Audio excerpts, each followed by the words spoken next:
Video is to show you the attributes section of the edit buyer record. In here, the first field is going to be the number we forward the calls to. This is pretty straightforward if you're just trying to forward calls to a DID. You put the plus sign in to indicate that you're about to show the international code next. 1 is America, so this phone number begins +1 and then the American phone number. If it was a UK number, it would be +44 and then the number. Things like that, but we do need the country code so we know where to send the call since we're an international tracking platform. Now, some people ask you to send calls outbound from TrackDrive to SIP inbound on their phone system. So you do that by beginning the call with SIP:, which will then change the screen a little bit, and then a SIP address looks similar to an email address. So I'm going to make something up here, calls@mydomain.com. Sometimes that might be an extension number or anything. They'll tell you what that information is, but it looks like an email address. We just begin with SIP:. Now, for them to accept a call from our system, they're going to have 3 types of authentication on their end. One type is none. They don't care who sends calls to that phone number, that SIP address. They're just going to accept any calls without authentication. Most companies don't do that because they could get blasted with the calls if someone found out that SIP address. Most of them use either username and password authentication or they use IP whitelisting. If they give you a username and password or just a username sometimes, you would just key that information in here. We'll send it along with the SIP header and they'll be able to accept your calls. If they're doing IP whitelisting, just ask TrackDrive support for that information at the time you need to whitelist. Those IP addresses may change over time, and we'll give you that list of IPs for them to whitelist. I'm going to go ahead and just change this back to a phone number here. And then the buyer ID is just something you make up. When we're generating the buyer IDs for you, we just sequentially go through the numbers, adding 1 to each one. But you could redo these IDs as, like this one, I could call it 123L or 123 lending or whatever you wanted to call that there. Sometimes it's nice just to use numbers so that if a traffic source, for example, saw something, they wouldn't know what 1000 meant, where they might know what 123 lending means. The name, obviously, put whatever you want there. Now, the pause button toggle allows you to pause a buyer and he just won't get calls. In the TrackDrive platform, you're going to put all the buyers, and in this situation we're talking about a student loan consolidation offer, you're going to put all your buyers that take calls from student loan consolidation, and the information in this buyer record is what's going to get them the calls. So if I had enough buyers on there and this buyer said, hey, I need to stop taking calls for a second, you can simply press pause when you're editing the record, or there's lots of ways to pause even by just clicking on a buyer's record on the dashboard. You can click pause and it'll stop getting calls immediately.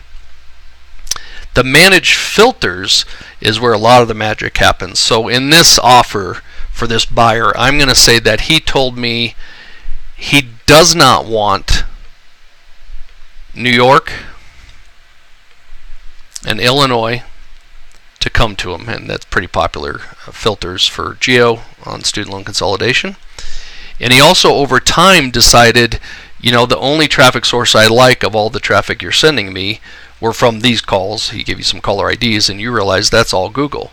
So you come into the traffic source and you say, I want that to only be equal to, and I'm going to pick Google AdWords now. At the time of this video, I only had 1 traffic source, but let's just imagine that you had 5 traffic sources and we're going to narrow it down just to this one. So I'm going to say when calls come in, I only want calls from this traffic source.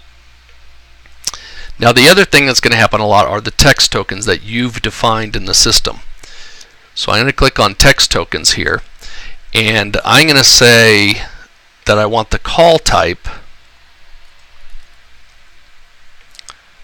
to only be equal to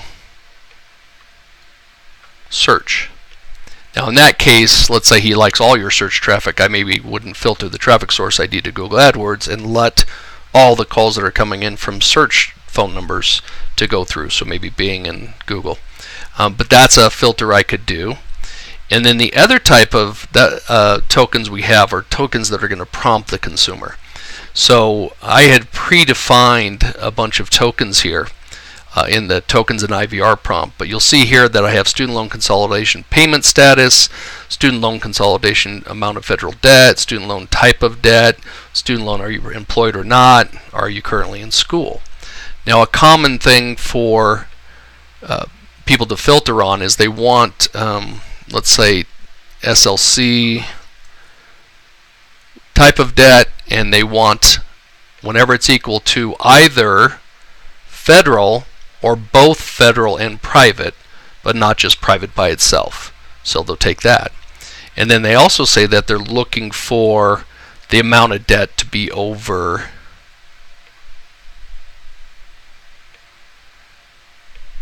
$10,000. So when we prompted for that one, we asked them, are you under 5K, press 1. If you're between 5 and 10, press 2.